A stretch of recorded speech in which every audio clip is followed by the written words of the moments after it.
can everybody see that? Okay. Oh yeah. Okay. We'll see. Okay. I just won't be able. I won't be able to use the confuse the cat laser pointer on this. So.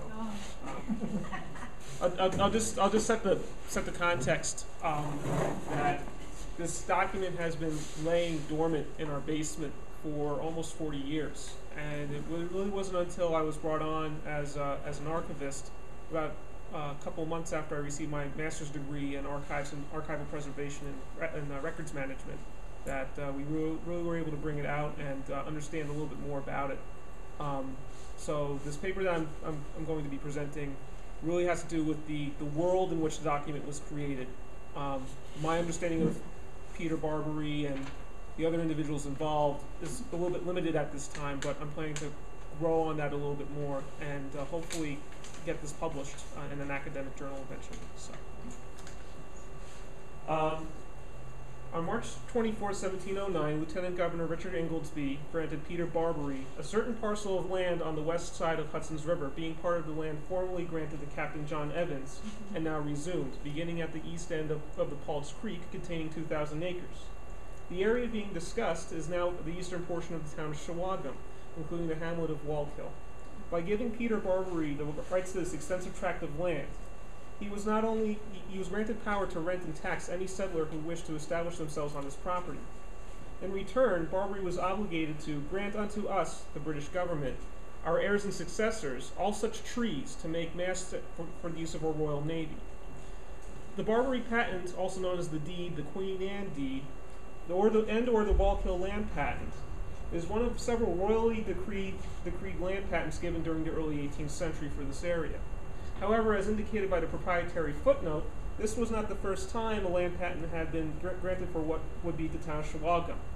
Present research has failed to place the Barberie patent within the context of the grant given to Captain John Evans, as well as its place within the Atlantic world, by ignoring the events happening in North America as well as Europe.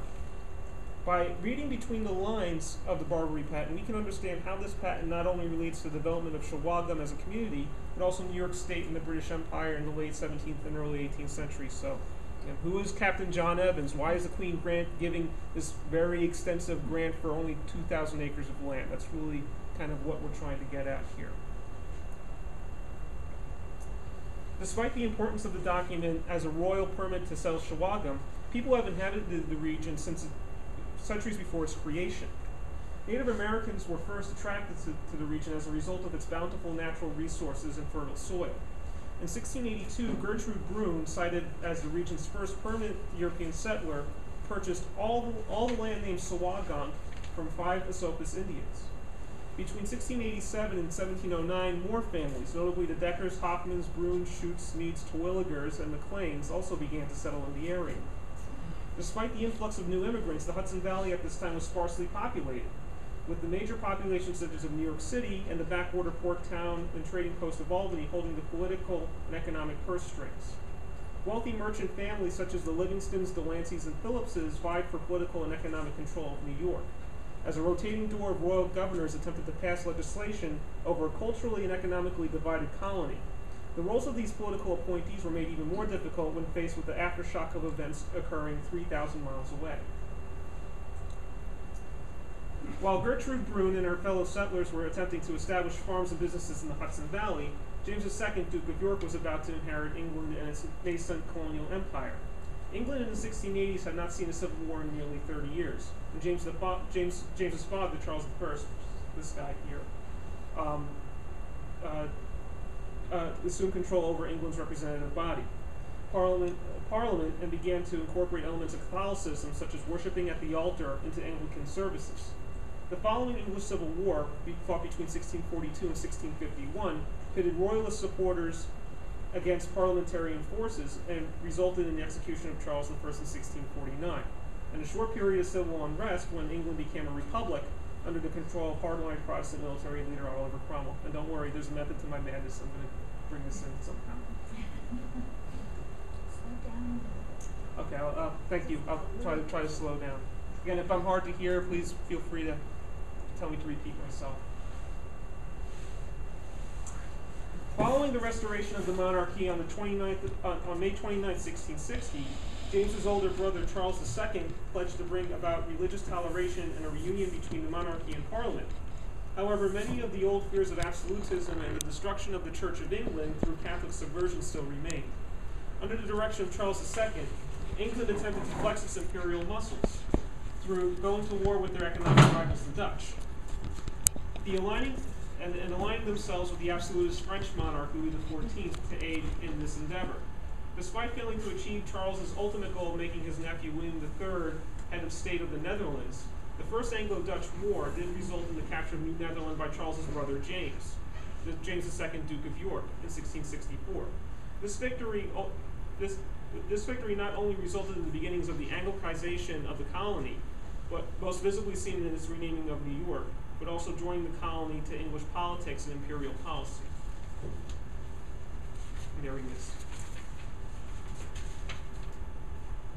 Unlike the reign of his older brother, known as the Merry Monarch, James's reign was fraught with tension and rebellion from within.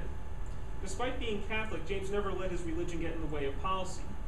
However, shortly after his coronation, James's nephew, the Duke of Monmouth, the eldest of 14 illegitimate children of Charles II, and that's why he was also called the Merry Monarch, along with the staunch Scottish Protestant in exile, Archibald Campbell, Earl of Argyll, led a rebellion to invade England and overthrow the monarchy. The father, right, not the son. Right. So these, again, relatives, they're always creating problems on Earth. Following the destruction of Argyll's forces after a botched invasion of Scotland and Monmouth's army at the Battle of Sedgemoor, both leaders were tried for treason and summarily executed in the summer of 1685. These rebellions gave James enough reason to not only maintain a standing army and fill its ranks with Catholic officers, both seen as threats to English liberties and a great expense to Parliament. At a time when Catholicism was associated with the absolutist monarchies of Louis XIV and Charles I, and Catholics were perceived to be more loyal to the Pope than their own nation, James was giving enough fuel to feed the fires of his detractors. England's king won no favors in North America either. Prior to ascending the throne, James saw England's overseas possessions as money-making ventures that could increase the revenue of the crown, while decreasing the influence of Parliament, who he needed to ask every time he needed money to either fund a war or some other expensive project.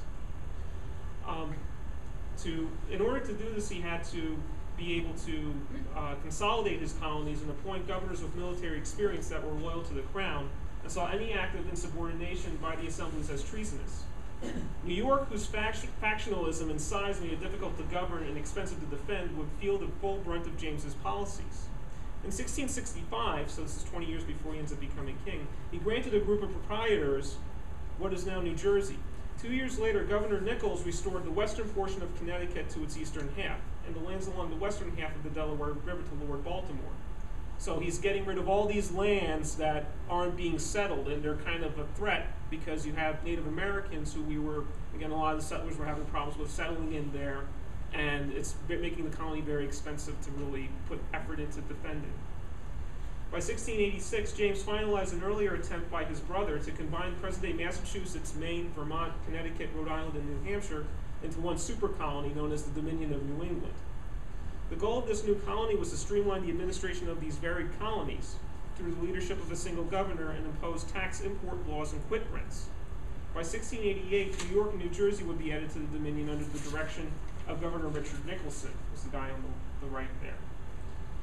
Within the year, however, this conglomeration of colonies that James hoped would be united under his policies and leadership would only be united in the disdain for their king. So imagine New York, Massachusetts, all of New England, if today would be one state. Imagine how difficult that you actually made things a little bit more difficult than they needed to be. The same year New York and New Jersey were included into the New England Dominion, James II celebrated the birth of his son and future king, also named James. Don't worry, I'm not going to talk about him that much, so it won't be that confusing. For many of his political detractors at court, the thought of having a Catholic dynasty was too much. Following a dialogue with high-ranking Protestant and Anglican officials and seeking an alliance in order to turn the tide of war with France, William III of Orange, now James's nephew and brother-in-law, crossed the Channel with an army in November 1688. Upon hearing the news of William's arrival and finding the majority of his forces and supporters fleeing to the Dutch prince's corner, James went into exile in France with the court of Louis XIV. Known as the Glorious Revolution, this coup would have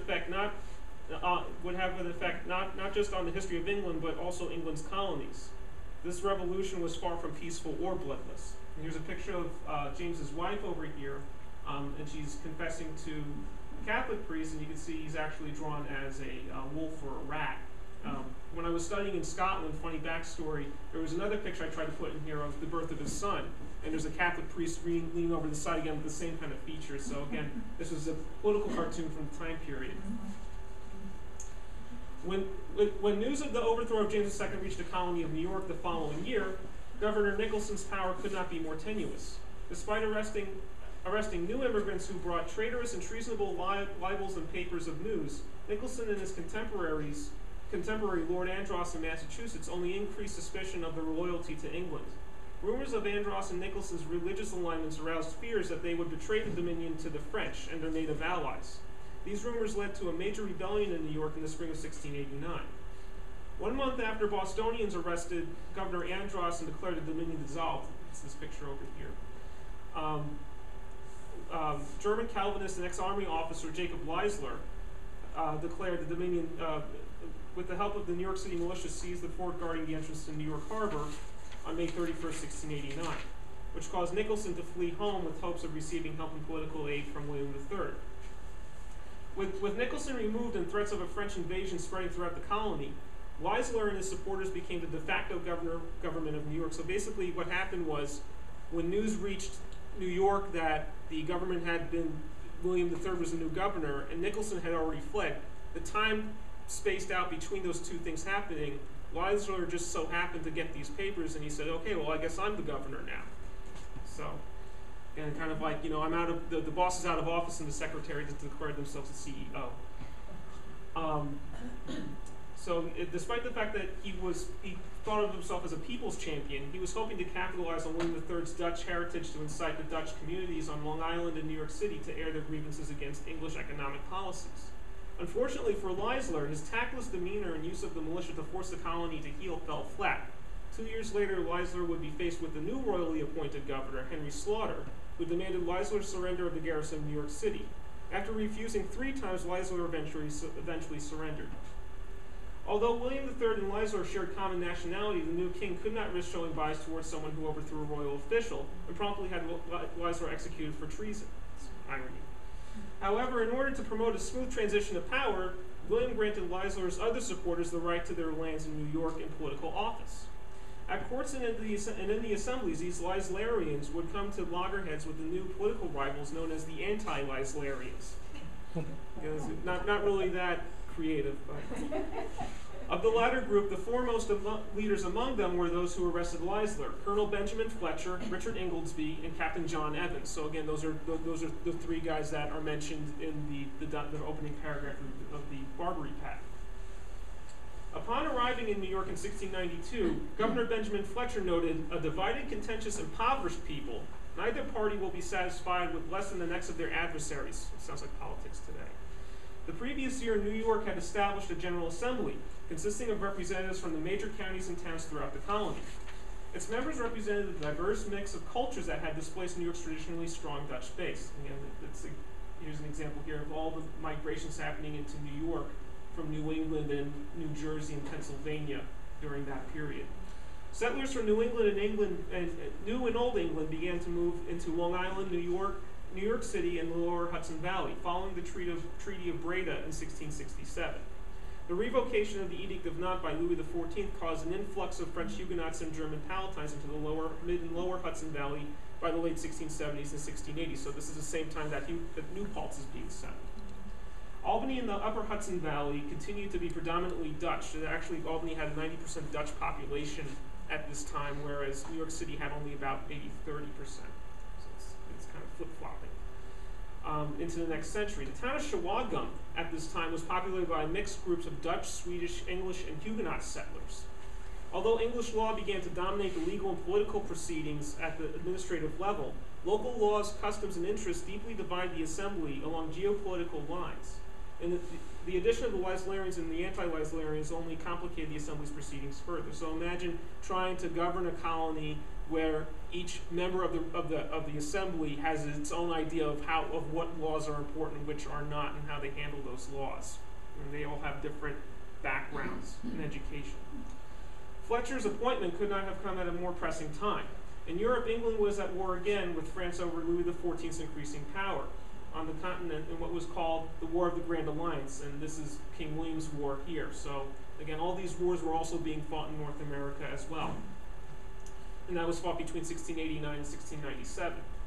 Thus, England more than ever looked to her overseas possessions to help fund her military efforts, thereby giving colonial elites an increased sense of power.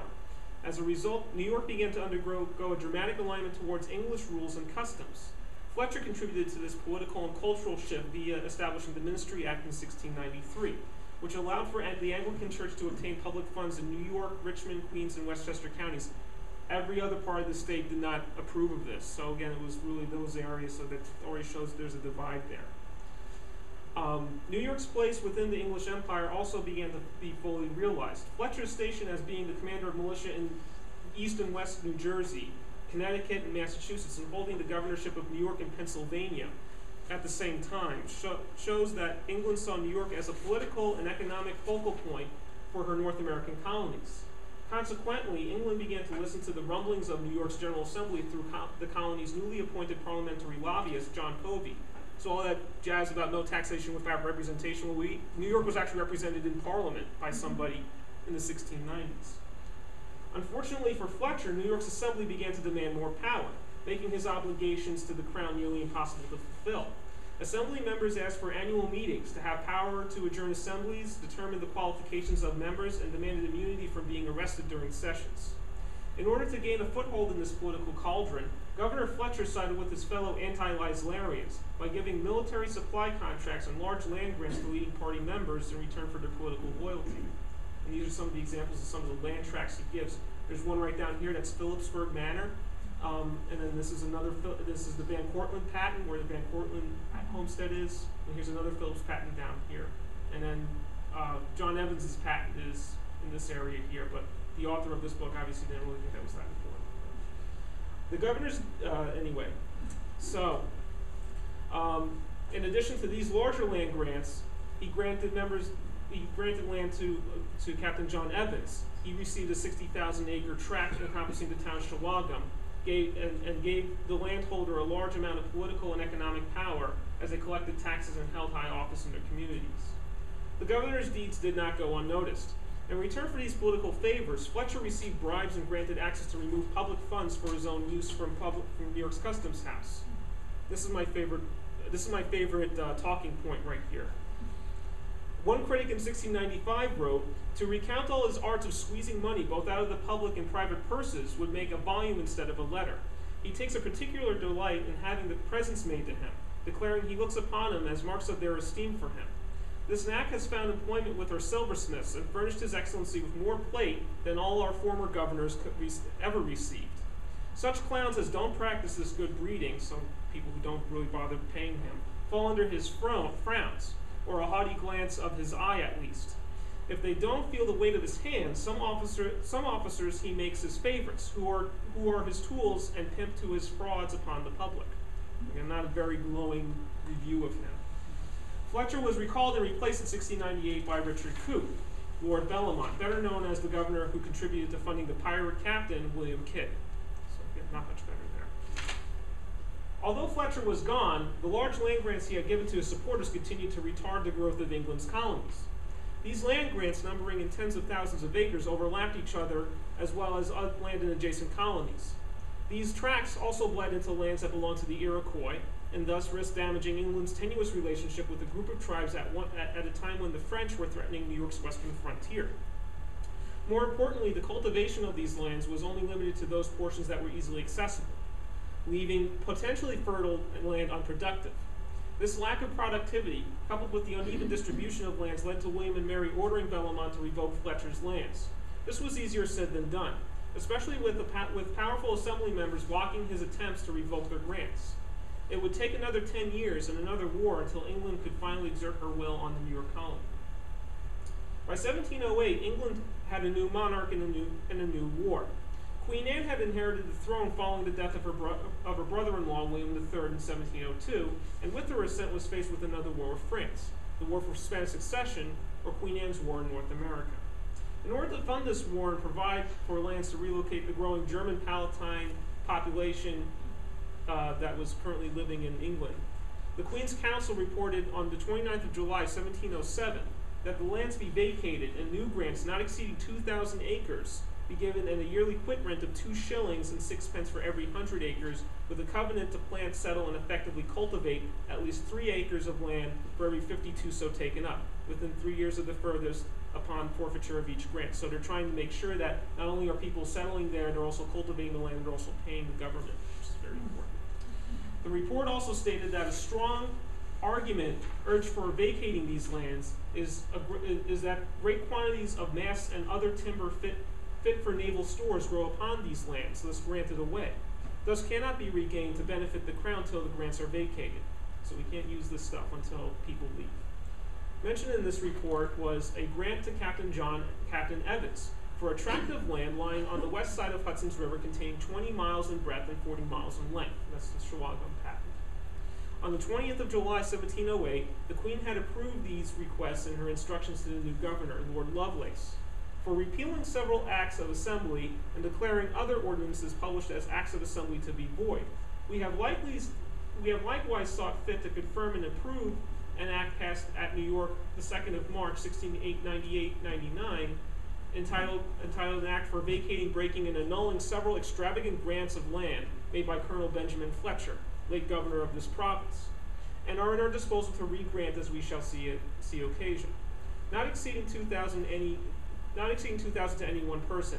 And in such grants there be a reservation, our heirs and successors, of a yearly quit rent of 2 shillings and 6 pence for every 100 acres, with a covenant to plant, settle, and effectively cultivate at least 3 acres of land every 50 within 3 years. And that's basically, if you read the Barberie patent, that's quoting it verbatim. And all that is in the transcription and in the original document. By the time the seal was dry on Peter Barberie's patent the following year, 3 wars, 14 governors, and 1 insurrection had shaped the document that granted him the right to settle in what is now the eastern portion of Shawangunk. The story of the Barberie patent is not just a story of colonists starting a new life for themselves in the backwoods of colonial New York. It is also the story of political parties and the inability of royal governors to control them. It is also the story of a nation's attempt to bring the colony out from the depths of an economic depression into the shining star of its empire. Most importantly, it is the story of a royal government who slowly began to tighten its grip on its North American colonies through taxation and implementing policies that overrode colonial assemblies, acts that would eventually lead to a rebellion that would create a new nation 66 years later. And just so you know, I'm not making any of this stuff up. So all the books that I used, and that's it. So, do you guys does anybody have any questions? What is the status of the actual document itself right now? In terms of preservation, conservation? Yeah. Where is it? We are currently trying to get it appraised, an appraisal value, so then we could start work on getting it sent to a conservator. Nellie Belafonte, a really nice woman, came to the library and actually looked at the document and said actually it was in pretty good condition, but in order to preserve it for future generations, we would need to take some measures. One of the plans in the not too distant future is actually to have it digitized. Basically use a giant special photocopier to scan the document and then print out an exact copy with all the ink, the colors of the ink, and the paper, and the vellum paper, and the seal, all intact. And what that means is that if I'm sitting at home on my computer and I want to read the original document, it will be up there, and it won't just be a typed transcription. It will be the actual handwriting that I can see. That it'll also be printed out into a full-scale, not replica, but an exact copy of the original. That will end up we could have displayed at the library or at town hall. Again, it's a very long process right now, and again, it's something that I've dedicated part of my time to, in addition to trying to preserve our rare book collection and also getting the collection of Frank Metz's work up online as well, and some historic photographs as well. So preserving historic photographs and starting a records management program at the library. So it's one of my many projects that I'm in the process of, but it's the one that I feel the most passionate about.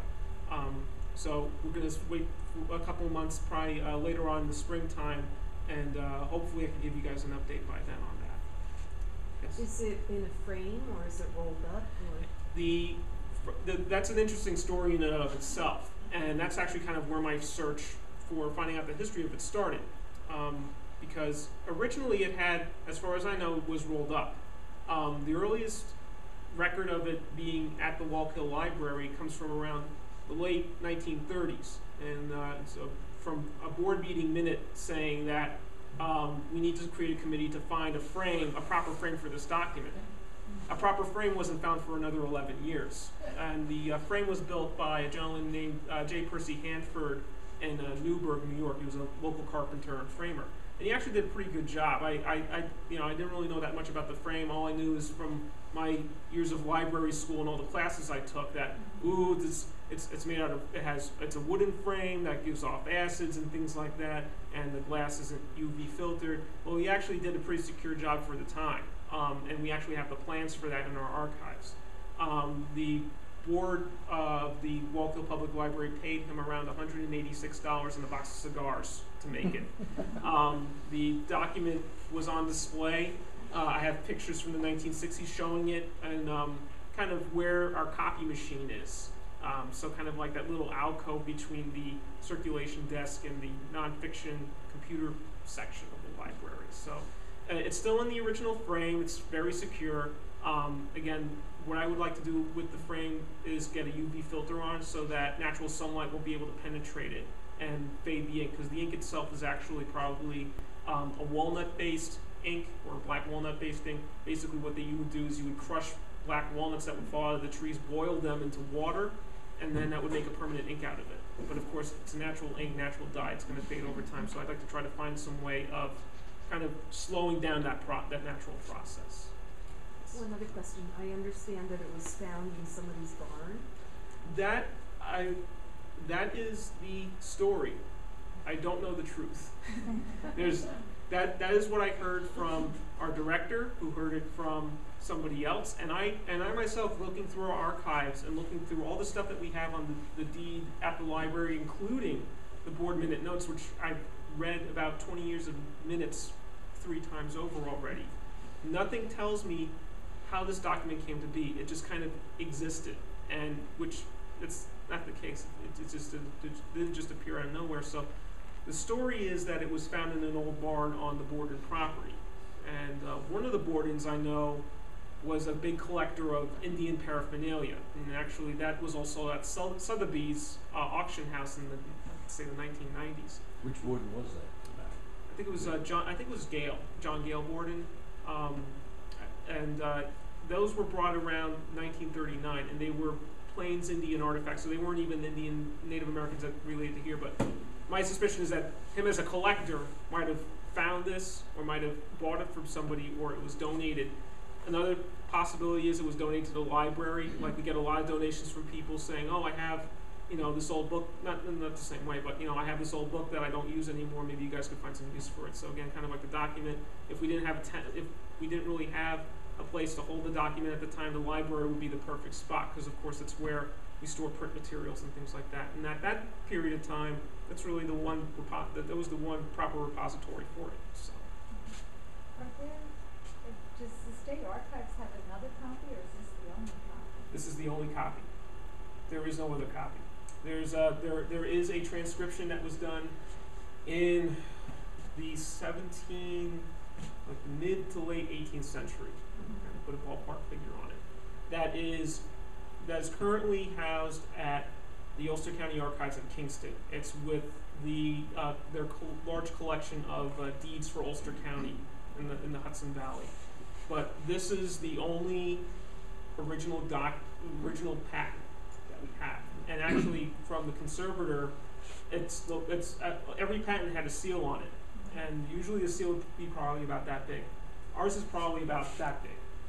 So ours has, it's rare in the fact that it's one of a kind. It's also, it has a seal that large. It's the largest that she's ever seen, and the seal is still attached to it.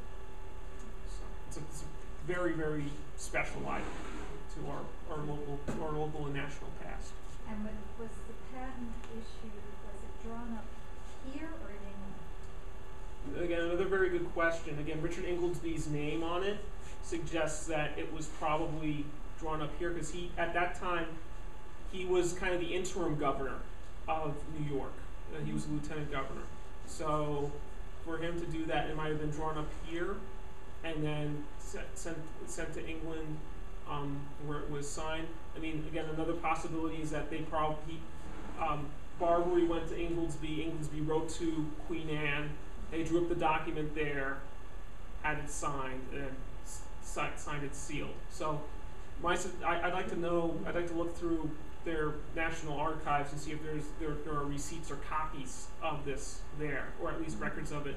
There's a wonderful book. Unfortunately, I didn't put down here. It's available online though. It's the proceedings of.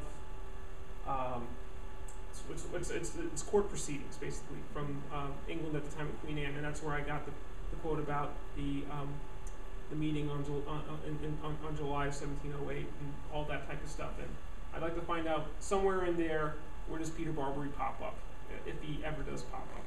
So. Now, was his patent right after Weilmann's patent? Was Weilmann just before him? I have to look that up myself. A really good book, actually, to look at that would be. Did the two patents butt? I have to. I'll have to go. If you give me your email, I could let you know. I use a book called. It was called History of the Lower Hudson Valley before the Revolution by Joseph Carfisi. I don't know if you're familiar with it. Oh, we know Joe. Yeah. Okay. He lived in town. He lives in.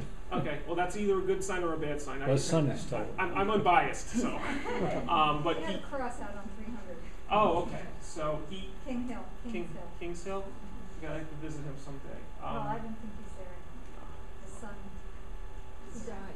Yeah, he died. His He did. son's a- I heard that his son is down on Hamilton Road, next to Boyd, one of those trucking places. I mean, his book is pretty good in that, at least giving you a visualization of this of the patent and also the other adjacent patents. But again, it's kind of nice. It's very neat. It's on their website. Oh, okay. On the Kings Hill website. Oh, great. Friends of Kings Hill or something. Thank you very much for telling me that, because again, I've only lived up here for about 7 years. So again, your information, you probably know more than I do. So again, if you guys give me any additional information would really help. I can tell you this though. Again, I'm talking about this to a friend of mine from Scotland who actually his interest is land deeds and surveying in Kentucky. And I tended to talk on him, not to compare apples and oranges, but the way he described it is, you have these surveyors going out and they're like, okay, I'm going to go to the nearest tree, I'm going to put an X here, and they're like, okay, well that's as far as this patent goes. So it kind of was an exacting science in the fact that you had to remember where the bounds were. So there might have been cases where. Hemlock tree that's never been done. Yeah, I mean, again, that's the thing. Or when you read the full document itself, which again, if I had another half hour, I could read the whole thing for you. But it's on the eastern, Pault's Creek is the main keystone. Again, the river isn't really going to change much, but then it would go into, to that nearest tree or that spruce or whatever. So there might be a possibility there. They might have intersected. And there was one patent in there, the patents I showed you guys. You couldn't see it. There's one patent called the oblong patent. And it's just a slither of land, just to say, oh wow, we got all the way up to the edge of Connecticut, and so we're going to make a patent out of it. So. Wasn't some of that was done just so they could create border wars? Yeah, and there were a lot of border wars, and again, that's kind of why the Fletcher's patents were they were kind of frowned upon, because you have Connecticut extending all the way almost into just straight straight across. Yeah, they said we have access, we have the right to all this land here. There's no real documents saying that they do. It's just the fact that we have rights to all that, and then you have Massachusetts, elsewhere. So you have these large strips of land. You have Virginia extending into Pennsylvania and Ohio and Kentucky. So again, you have all these. So again, these tracts might have been seen as a way to kind of control settlement in New York and try to extend it elsewhere. And and the colonial governor at the time does not want to create conflict, or the new governor after Fletcher doesn't want to create conflict with these other colonies, or the government doesn't want to either, because then it's going to cause diversion within the 13 colonies over this land, and it's trying to untangle this knot of competing interests. Did Queen Anne sign the document? As far as I know, I think her signature is on it. It was signed in the year of Queen Anne Din, 1709. I have to relook at the document myself, but it does carry her seal, so she did approve of it. Again, the seal is a very personal thing. It's the same as your signature. She has more important things to worry about, so she's not going to spend the whole day signing it. She probably would approve it and have either another secretary sign it. Yeah, I mean, I'm asking because like St. Andrew's Church has their charter from the Crown. Mm-hmm. So and I don't know if that was it done in England or was it done here by the person acting for the Crown? Yeah, I mean, again, as royal governor, you are the representative of the Crown here, and you are given a certain amount of trust in carrying out those duties. So, and their charter goes back to this time frame because they just a couple of years ago they did 275-year anniversary. mm-hmm. And there's another charter too for Marlborough that's I think it's either in their library or their town hall from around the same time period too. And again, that's a whole other. Again, I'm going to have to write a book about this now because there's so many intricacies of these documents. There's just so many of them. They overlap each other. You have them. They're granted, they're revoked, they're granted, they're revoked. Who ends up getting them? Who ends up getting the finalized document? And really, the town of Shawangunk doesn't become a town until I think it's the mid, 1788, really. And that's the federal period. That's when we become the United States. But back in the 1730s, 40s, 1720s, 30s, 40s, 50s, you have people saying, there needs to be a formation of a town here, a British town, but town. So what town lines are what? And again, it's an interesting case study. What role did the Sopas Indians play in this patent? And are there any signatures or signs from them? Any involvement in that patent? They really are non-existent at this point. We had I think was it 3 wars with the Sopas Indians, 2 or 3 wars with them between 1630s and 1660s.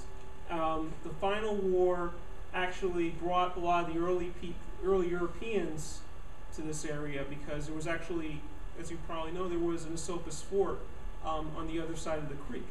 And, so they were captured there, and while they were there, they said, wow, this is really great land, and eventually those people were released back to their families, and eventually you had people like Gertrude Brune or other people coming in and settling in that area.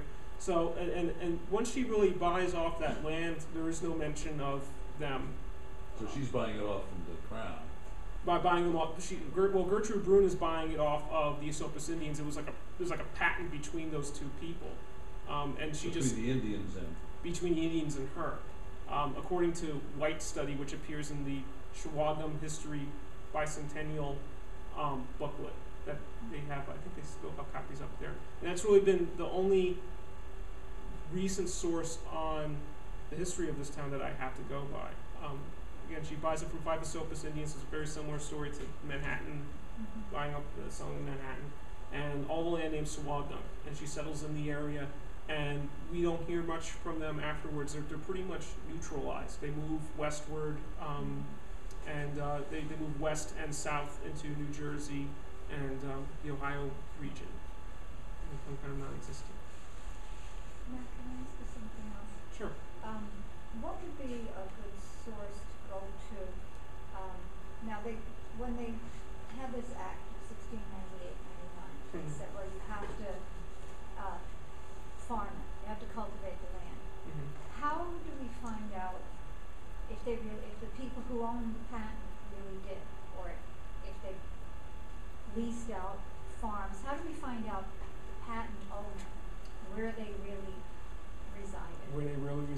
probably would look into the Ulster County Archives in Kingston.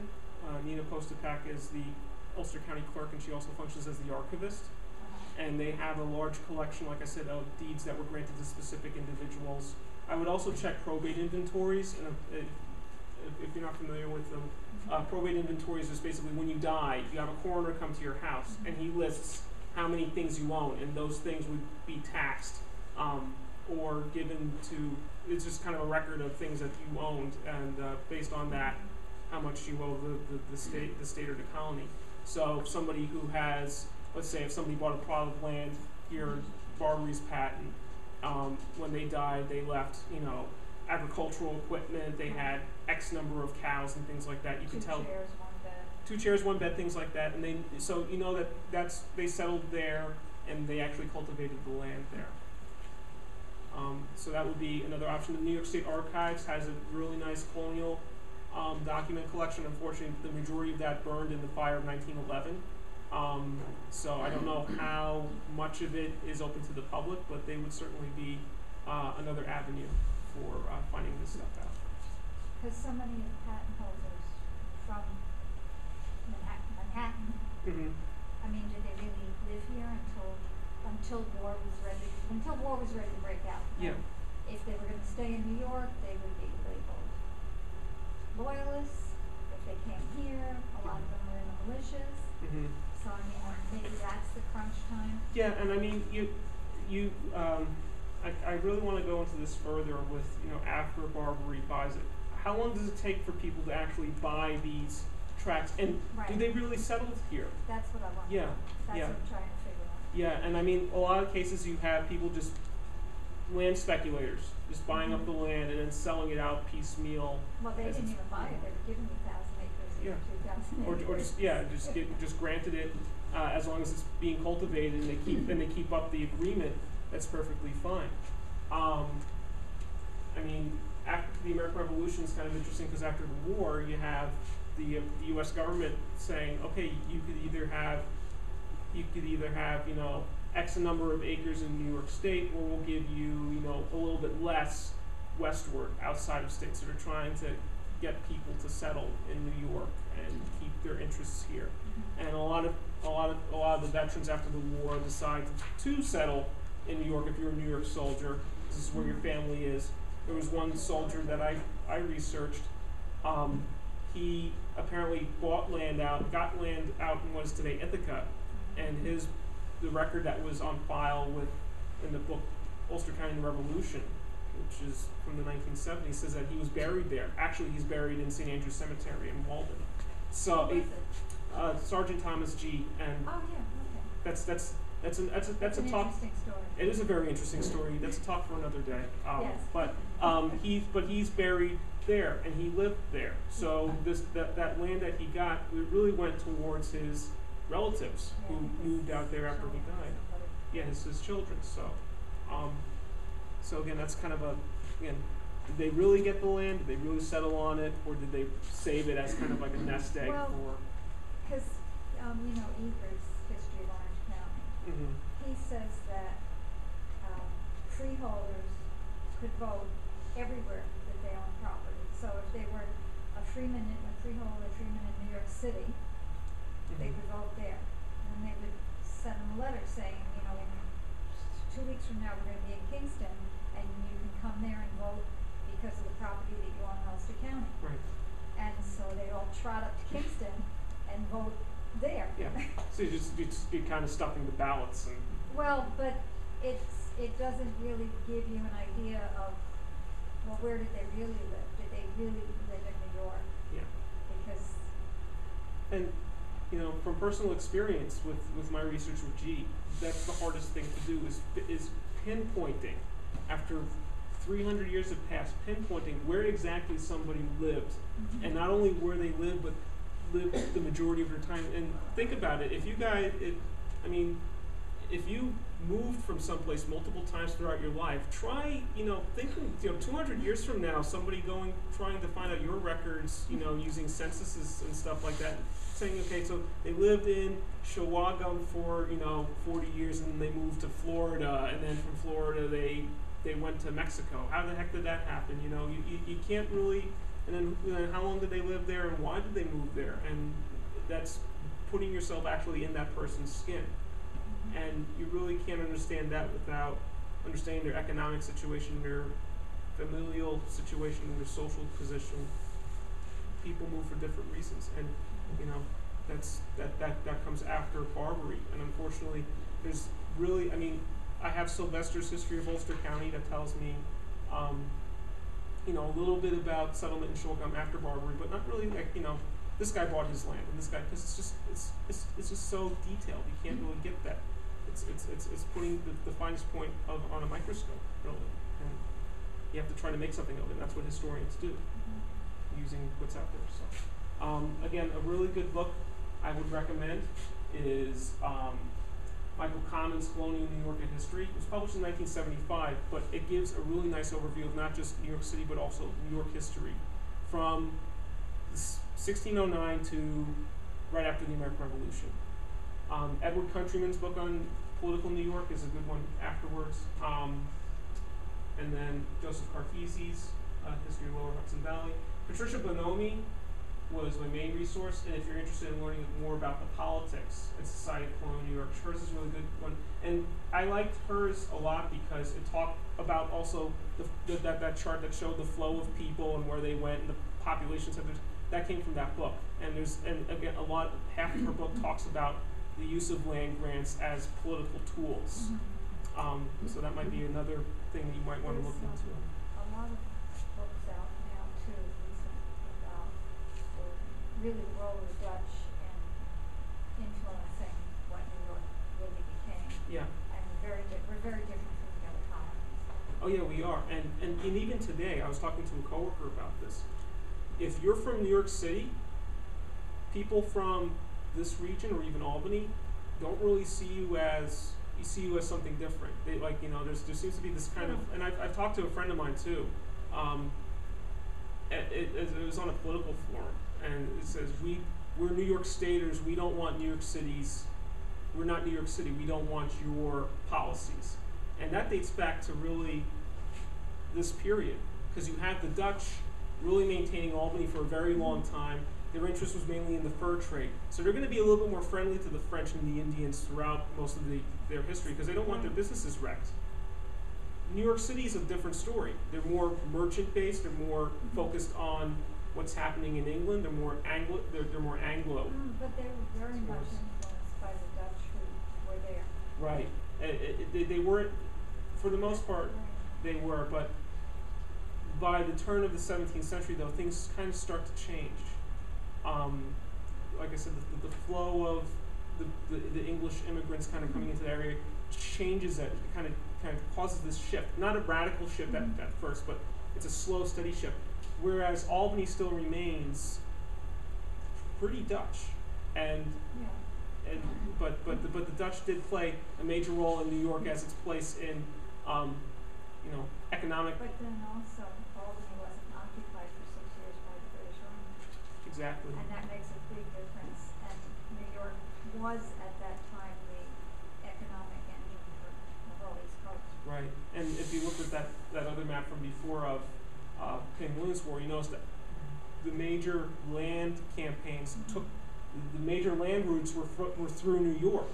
So we were involved, whether we liked it or not, in all these other wars too. And you had New England troops coming in through New York, and you had French troops attacking Schenectady and almost occupying Albany.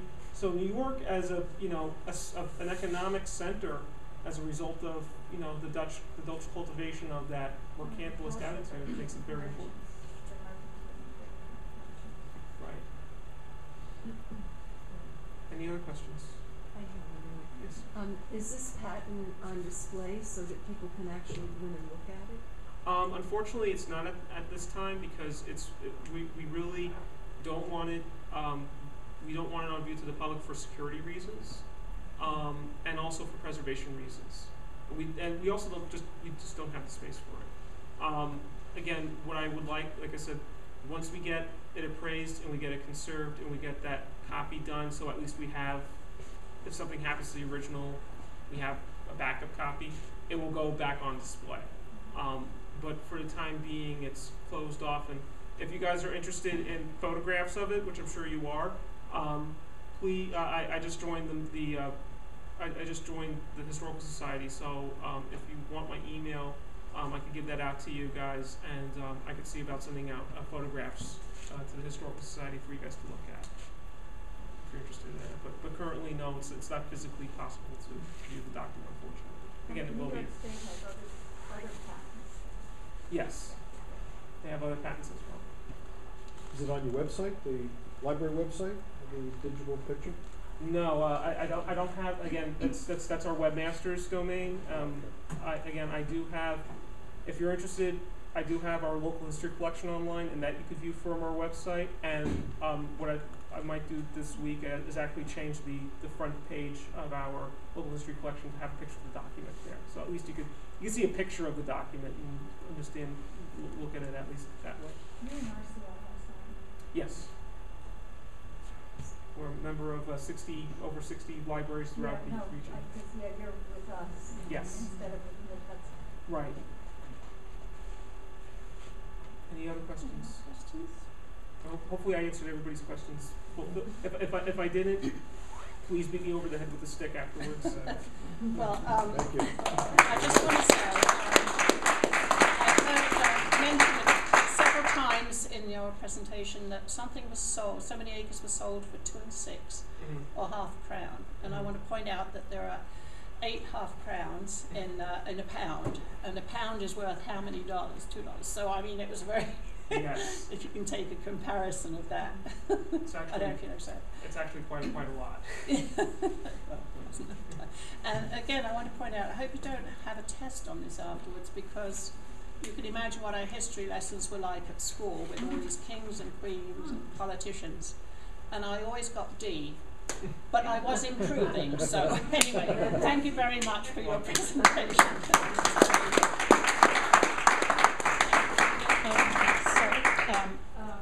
we invite everybody to come. More refreshments, and please eat your fill, please. Okay. And thank you all for coming out on this evening, and we'll see you all next month, hopefully. Okay, plus a few more. Okay, for Hal. Right. Thank you Thank very you much. very much. That was very great.